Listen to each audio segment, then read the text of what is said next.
Well, if you've noticed it's a bumpier car ride than usual, you can thank Mother Nature for that. Now, warmer conditions are showing the wear and tear on city streets, and potholes appear to be bigger than ever. Victor Kaiser reports.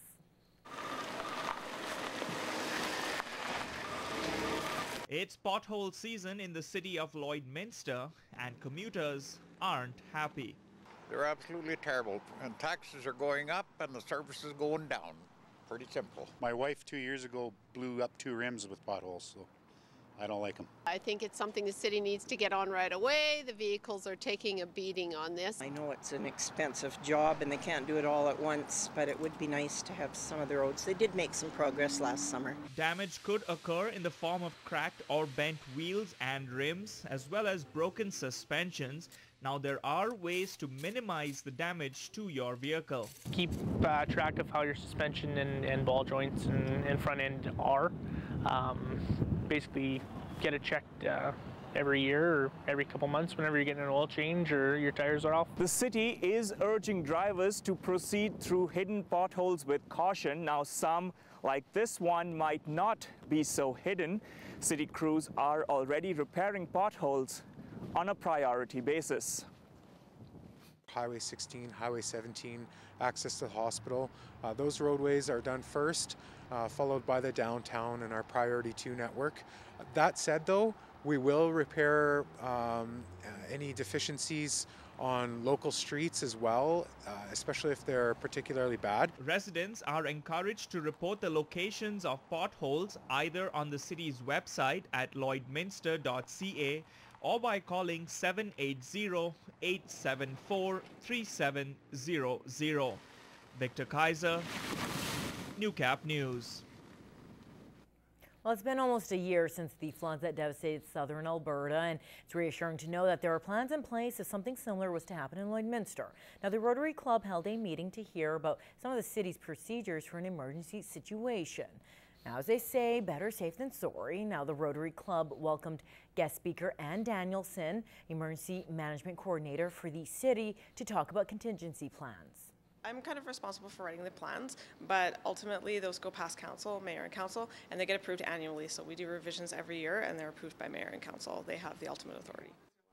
Danielson says the city is trained for different situations and has strategies for all types of emergencies. Our priority is life. We have to be responsible for our residents and make sure that we have something in place to protect them, to protect the city. We can't just hope that nothing happens, because that's not how it works. It's never if, it's when. Residents are advised to put together an emergency preparedness kit in case something ever happens, and Daniel says it doesn't have to be complicated.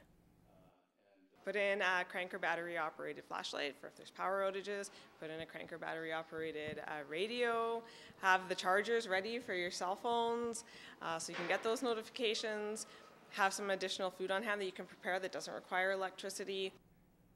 And you can visit the city's website to sign up for the Emergency Alert Center, which allows you to view all alerts and emergencies in your area. Well, it's not easy being green, except on St. Patrick's Day, and some grade 1 and 2 students at Father Gorman School felt the luck of the Irish today as they celebrated St. Patrick's Day. I am a three-leaf clover.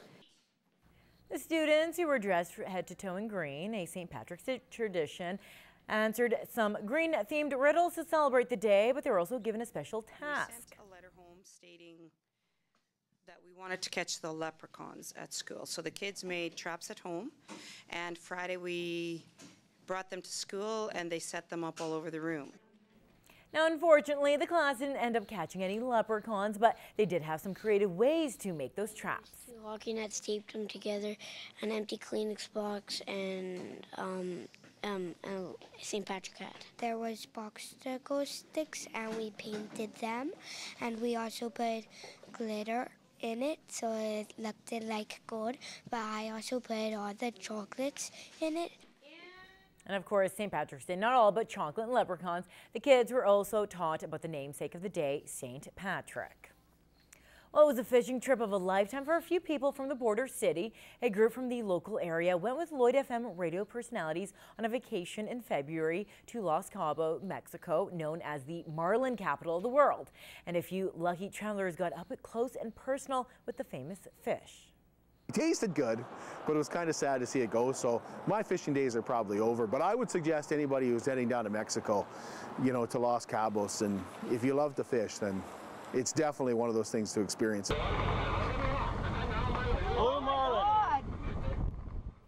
Kurt Price says he doesn't go fishing regularly and went on the boat to see the wildlife, so he wasn't expecting to catch a marlin, let alone one that was about 120 pounds.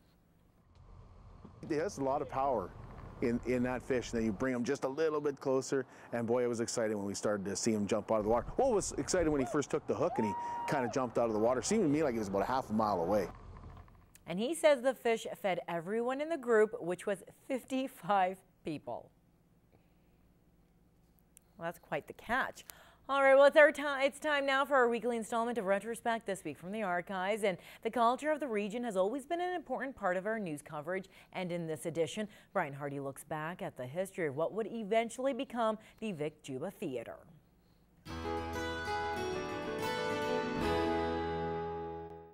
This week in 2002, we report on the Vic Juba Theatre and how it came to be. For years, groups like Little Theatre played to whatever venue was available, and in the early 80s, that led to early discussions of a performing arts facility. At one point, there was thought of converting the old May Theatre building along 50th Avenue downtown. However, those discussions fell by the wayside. Lloydminster campus is now officially open. Theater discussions resumed in the late 1980s and early 90s with the completion of Lakeland College. City Council pledged to match government funding through the college, and a needs assessment study eventually led to the planning stage. With interest in a performing arts theater rejuvenated, Lakeland College became the neutral ground site, and in early 2000, City Council passed a motion to form a planning committee. Once they announced the location and what it was going to look at, the fundraising in 2.5 years raised a phenomenal amount of money, so people really recognized and really wanted this theater, so they contributed from their heart and from their wallets. Gentlemen, if you could start your shovels. Sod-turning ceremonies finally took place this past April and included an emotional announcement. The community team that made this project happen was led by an exceptional individual, Mr. Vic Juba. To recognize this leadership, our city has officially named the new theater the Vic Juba Community Theater. Vic, you deserve this honor. Construction soon followed, and the rest is history. I will believe that within the next 20 years, you'll see a Hollywood producer, some Hollywood technicians, and some Hollywood actors come out of our region because this facility is that good. For NewsHour, I'm Michael Higgins. Join us next time for a meeting of the Métis on Retrospect, this week from the archives. That's all the time we have for tonight. Thanks so much for watching. Good night. Happy St. Patrick's Day.